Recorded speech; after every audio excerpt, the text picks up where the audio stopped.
겨울이적 시장 때 선수들만 좀 언급이 되는 게 아닌 것 같습니다. 감독의 이동도 어느 정도 썰이 좀 들리는 것 같아요. 근데 저는 이 영상을 찍기 전에 한 가지 말씀드리고 싶은 거는 이거 너무 그렇게 진지하게 안 받아들이셨으면 좋겠습니다. 그리고 약간 흘려듣듯이? 그렇죠. 왜냐면 그리고 이 얘기가 뭐 하루 이틀 얘기가 아니에요. 계속 이런 얘기가 있어 왔고 꾸준했죠 사실. 이 포체티노 맨유 이게 손흥민, 그러니까 포체티노가 토트넘에 있을 때도 이 맨유 부임설이 있었고 파리로 넘어간 직후에도 있었고 심지어 부임한 지 얼마 안 됐는데도 맨유 부임설이 있었어요. 지금도 계속 있고 비교적 최근까지도 맨유 부임설이 있었고 랑릭 그 임시 감독 왔을 때 그때 포체티노랑 맨유 링크가 불탄 적이 있었고 그쵸. 그리고 지금 갑자기 또 포체티노와 맨유 링크가 났습니다. 저는 그래서 그렇게 생각을 해요. 얘기를 아예 안 해본 건 아니다. 그러니까 분명 관계가 그러니까 커넥션이 있다라는 표현이 더 맞을 것 같아. 그런 게 있는 것 같아요. 그러니까 커넥션은 분명히 저는 있는데 지금 당장 뭔가 올 수 있고 이런 상황까지는 아니라는 생각이 좀 듭니다. 포체티노.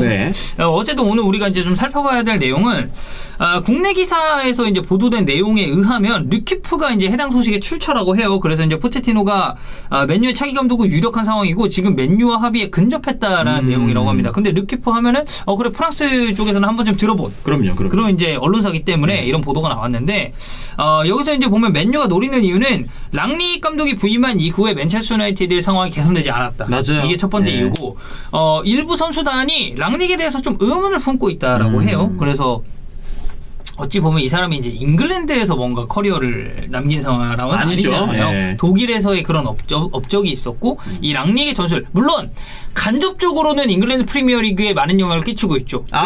하센리틀, 투엘, 하센리틀 그리고 뭐 사실 클롬 역시도 저는 어느 정도 영향을 받았다라는 생각이 들기 때문에 이런 부분에 있어서 랑릭이 한 역할이 상당히 많긴 한데 어쨌든 이 선수단 자체는 랑릭은 독일에서만 이제 뛰었고 그렇죠. 독일에서만 감독 생활, 그러니까 독일에서 주로 이제 감독 생활을 했기 때문에 뭐 프리미어리그 아나? 뭐 약간 이런 식으로 의심을 뭐 품을 수도 있는 충분히 그럴 수 있어요. 선수들이 워낙 이 애고가 강한 선수들도 많고 대단한 트로피를 들어올린 선수들이 많잖아요. 맨유에는. 그래서 이제 맨유의 새로운 감독이 필요하다고 이제 주장을 하게 된 건데 자 그럼 포체티노가 맨유를 원하는 이유는 뭐냐면 지난해 맨체스터 유나이티드와 계속 연결이 됐었잖아요. 링크가 이제 꾸준히 나다 보니까 이 기간 동안에 파리 생제르맹의 지금 단장인 레오나르도랑 사이가 별로 안 좋아졌대요. 그래서 이거는 약간 단장, 그러니까 보드진과 감독의 살짝 불화 같은 그런 느낌으로 이해를 해주시면 될 것 같습니다.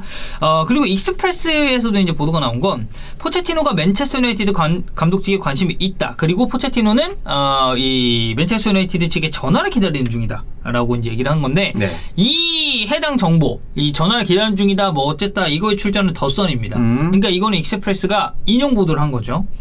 이미 지난해 솔차르가 경질됐을 때 포체티노는 맨체스터 유나이티드 감독 후보군에 있었습니다. 그때 당시 저희가 또 영상을 찍었었던 기억도 제가 나요. 근데 파리 생제르맹을 떠날 시에 맨유가 지불해야 될 그런 보상금이 문제였고 왜냐면 이게 한두 푼이 아닐 거란 말이죠. 감독들의 연봉들도 이제는 굉장히 높죠, 진짜. 세죠. 이적료 그 위약금들도 있고, 그래서 이제 포체티노가 잔류 결정했는데, 자, 근데 이제 우리가 여기서 팩트 체크를 좀 해봐야 될 게, 이 지금 부임설, 이거 믿어야 되나? 이걸 한번 보겠습니다. 이 소식을 먼저 전한 것은 그러니까 맨체스터 유나이티드의 폴란드 팬 커뮤니티예요. 그래요? 그래서 이 커뮤니티의 글을 보면은 포체티노와 맨체스터 유나이티드 관련 소식이 르키프 쪽에서 나왔다라고 언급을 한 거고 르키프의 세베락 기자가 이 내용을 보도했다라는 소식을 전했습니다. 그리고 나서 이 글이 여기저기 공유가 되기 시작했어요. 커뮤니티발 이적설이 굉장히 좀 불탈 때가 많아요. 그러니까 뭐 K리그 같은 경우도 가끔 그런 거 있죠. 지방의 지인 피셜. 그리고 모 기업 구단이 수도권 구단의 베테랑 공격수를 원하고 있다. 그러면은 야 지방 모 기업 구단 이거 전북울산 아니야? 그리고 공격수 박주영? 왜 이런 식으로 이제 얘기가 되는 거예요. 근데 이제 요즘에는 이제 다른 기자분들도 워낙에 이제 유튜브나 이런 게 많다 보니까 거기서 이적설을 전하시긴 하는데 이런 커뮤니티발 이적설이 여기저기 퍼지면서 와전되는 경우도 많고 내용 자체가 바뀌는 경우도 꽤 많습니다. 이게 보면은 그런 것들이 진짜일 때가 간혹 있어요. 이제 구단 관계자 분들도 커뮤니티 하실 수 있잖아. 구단 관계자분도 커뮤니티 많이 하시죠. 그러면은 거기에 그 나만 알고 있기 좀 아쉬운데 쓱 흘리는 거야. 모든 것들을 다 하진 않고. 그래서 이제 이니셜들이 이제 나올 수도 있다라는 거죠. 이니셜 D. 예. 근데 뭐 이제 그러지 않겠죠. 관계자분들이. 근데 이제 문제는 뭐냐면 이렇게 글이 공유가 됐습니다. 네. 르키프는 이 기사가 보도된 적이 없어요. 오. 그러니까 팩트 체크가 필요합니다. 네. 커뮤니티발 이런 정보들은. 그리고 르키프 기자라고 언급된 이 세베랑 역시도 르키프 소속이 아니고 르파리징 소속입니다. 순간 세베락이라는 사람이 없어요. 이래가지고 폰 기자? 이런 거 생각했는데 그건 아니구나. 기자는 있구나. 예. 좋은데? 예. 갈수록 감이 지금 올라오고 있는 것 같은데? 그래요? 예. 영상은 지금 연달아 한 5개 찍으니까 이제 올라오네요. 예. 르파리징 예. 폰 기자는 아니었어요. 폰 그래요? 기자는 아니고 르파리징 소속이었는데 이 세베라 기자가 실제로 포체티노랑 맨유가 서로를 원한다는 이야기를 한 적은 있습니다. 그래. 또 그러니까 이게 좀 복합적으로 얽혀 있는 것 같긴 해요. 예. 그리고 호세 펠릭스 디아스, 호펠디라고 저희가 줄여 부르는 그쵸, 이 예. 호펠디도 본인의 트위터를 통해서 포체티노와 맨체스터 유나이티드 지금 연결되고 있다라는 내용을 또 얘기를 했어요. 그리고 이전에도 맨체스터 유나이티드 감독으로 포체티노가 링크가 난 적이 있었기 때문에 저는 그러니까 맨체스터 유나이티드 보드진이 포체티노를 아예 이 영입 리스트에서 뺄 수는 없는 상황이라고 생각을 해요. 네. 앞서 말씀드린 것처럼 커넥션은 분명히 있는 상황이다 네. 라고 생각을 해주시면 될 것 같습니다. 네. 자, 그러면 이제 우리가 포체티노 근황을 좀 체크를 해봐야겠는데 오늘 리옹과 파리 생제르맹 경기가 있었죠. 그리고 1대1로 양팀이 비겼습니다. 예.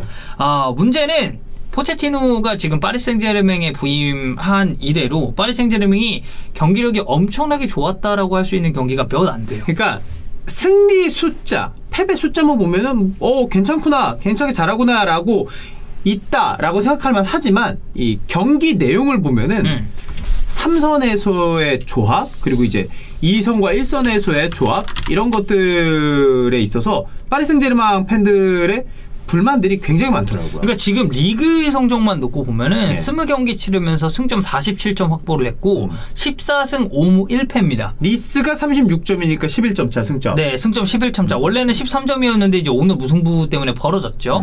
그리고 득점을 40개를 하는 동안 18개의 실점밖에 허용하지 않았단 말이에요. 이게 딱 기록으로만 놓고 보면 포체티노 잘하고 있구나 이 생각할 만한데 득점은 리그 1위 네. 그리고 실점적인 측면을 봤을 때는 최소 실점 리그 3위 이게 마르세유가 15실점 니스가 17실점 그리고 그 다음이 파리 생제르맹이거든요. 그래서 이런 거 정리해봤을 때는 득실 밸런스 엄청 좋네 그쵸. 이렇게 얘기를 할 수 있습니다만 경기 내용을 놓고 봤을 때는 그다지 만족스러운 경기가 많지 않았다. 더군다나 맞습니다. 지금 챔피언스 리그에서는 조 2위로 밀려났죠. 맨체스터 시티에 의해서. 그래서 파리 생제르맹은 대진이 굉장히 안 좋아졌습니다. 레알 마드리드를. 레알 마드리드를 만나게 됐어요. 근데 레알 잘하거든. 괜찮거든. 저는 분명히 레알 마드리드가 우위에 있다고 생각합니다. 그래요. 두 팀 간의 경기에서는. 그래서 어쨌든 이날 이제 오늘 경기에서 리옹과 1대1로 비겼는데 경기 내내 수비진과 이 미드필더의 간격이 벌어지는 문제가 또 발생을 했고 결국에는 이 경기를 통해서로 포체티노는 이 밸런스를 잡지를 못했습니다. 네. 이 포체티노와 파리 생제르맹 얘기할 때 저희가 항상 강조드리는 부분이 팀의 전체적인 밸런스를 포체티노가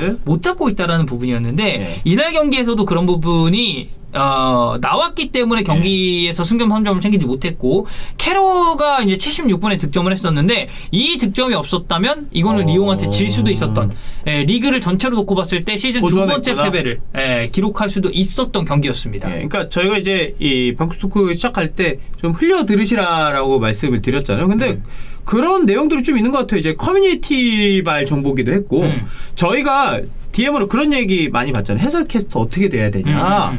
근데 저희가 이제 이런 축구 소식을 다룰 때 팩트 체크를 정말 중요하게 생각을 하잖아요. 많이 하죠. 예전에는 이제 네이버에 댓글이 있어가지고 기사 쭉 보고 댓글 보고 이런 게 저 이제 대학생활 때 낙이었어요. 그게 취미생활이었는데 요즘에는 이제 댓글들이 없잖아요. 그렇죠. 그리고 그때부터 저는 이제 캐스터가 되고 싶어가지고 뭘 했냐면은 기사를 보고 댓글을 바로 안 봅니다. 기사를 보고 내 생각이 어떤지를 정리를 해요. 축구 같은 거를. 안 그러면 휘둘려. 그럼 맞아 휘둘려요.